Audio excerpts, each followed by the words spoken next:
తన ప్రాణాలే నీవని ధర్మేచగా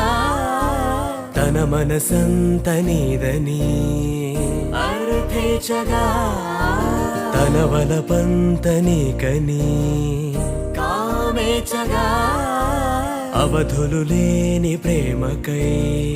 మోక్షేచగా